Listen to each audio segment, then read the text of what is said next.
back inside. Inside, you're clear. 2 wide behind you.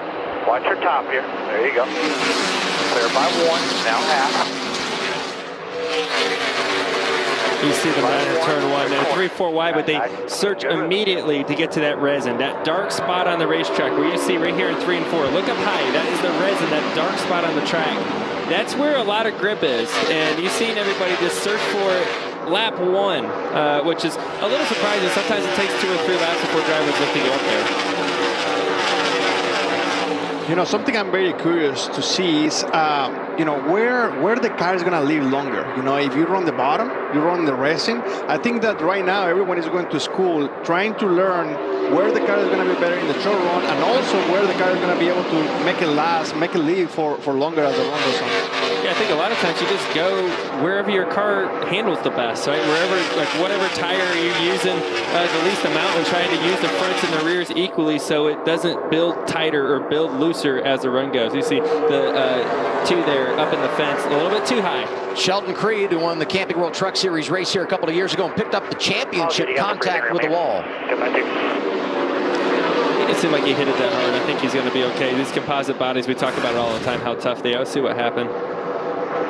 Running 6th when it got away from him. It's called loose in. Loose in. Well, what's the transition feel like from the area that has no resin to the area where there is resin? Do you feel a difference as you come across that, like the seams at other racetracks and that kind of thing?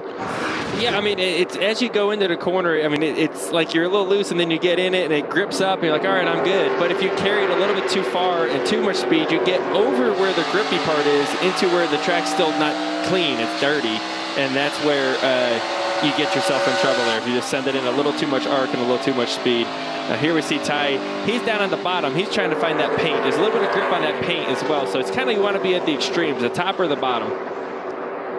You know, like you said, Joe, I mean, right now we're seeing here the 19 and the 54 doing exactly the opposite. One guy is already looking for the resin, for that extra grip, and the other guy is trying to be a little bit more disciplined, trying to paint the line, and you can see how, you know, when you're running the bottom, it's almost like you feel great, you feel like it's making work, and but then on exit, that top just get a huge run, and it's hard to beat that. Look at the bottom of our pylon. 19th right now. Justin Allgaier from the rear. We knew the 7 would be fast. He's always strong here. It looks like he's good out of the gate. Yeah, I've always thought this is Justin Allgaier's best racetrack that we go to. And he's a shifter here. I don't know if we'll have an in-car camera on him or not, but he always grabs gears. He's always downshifted in the 3rd gear, especially late in the run.